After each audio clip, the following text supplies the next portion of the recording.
حضرت علی رضی اللہ تعالیٰ عنہ سے کسی شخص نے پوچھا، میں بہت کوشش کرتا ہوں کہ صبح نماز پڑھوں مگر اٹھا نہیں جاتا۔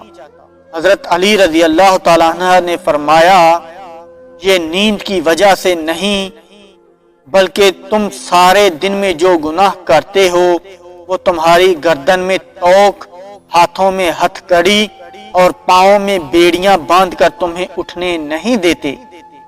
تمام رشتوں میں سب سے کمزور رشتہ تمہارے جسم اور تمہاری روح کا ہے، نہ جانے کس وقت اور کہاں ٹوٹ جائے۔ کوئی تم سے روٹھ جائے پھر وہی خود تم سے ملنے کو ترسے تو اسے کبھی مت کھونا، کیونکہ وہ تم سے بہت زیادہ پیار کرتا ہے۔ جس سے محبت کی جائے اس سے مقابلہ نہیں کیا جاتا۔ کسی کو پا لینا محبت نہیں بلکہ کسی کے دل میں جگہ بنا لینا محبت ہے۔ تین انسان تین چیزوں سے محروم رہیں گے، غصے والا صحیح فیصلے سے، جھوٹا عزت سے، اور جلد باز کامیابی سے۔ حضرت علی رضی اللہ تعالی عنہ کا ارشاد مبارک ہے، زندگی جینے کے دو ہی راستے ہیں، بھول جاؤ انہیں جن کو معاف نہیں کر سکتے اور معاف کر دو انہیں جن کو بھول نہیں سکتے۔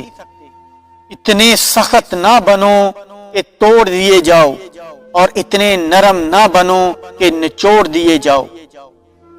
اگر محبت ان سے نہ ملے جن سے آپ پیار کرتے ہیں تو پھر محبت اس کو ضرور دینا جو آپ سے پیار کرتے ہیں۔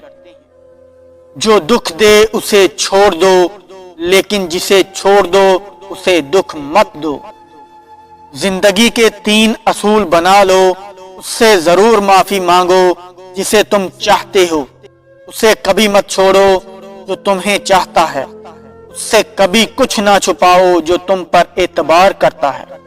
جانور میں خواہش اور فرشتے میں عقل ہوتی ہے مگر انسان میں دونوں ہوتی ہے۔ اگر وہ عقل دبا لے تو جانور، اگر خواہش کو دبا لے تو فرشتہ۔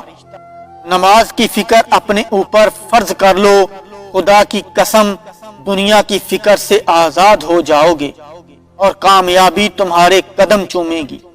اپنے وہ نہیں ہوتے جو رونے پر آتے ہیں، اپنے وہ ہوتے ہیں جو رونے ہی نہیں دیتے۔ بے وقوف ترین انسان وہ ہے جو اپنی بد کلامی پر فخر کرتا ہے۔ سختیاں اور پریشانی اپنی انتہا پر پہنچ جائیں تب بھی فراغی اور کامیابی کی امید رکھو۔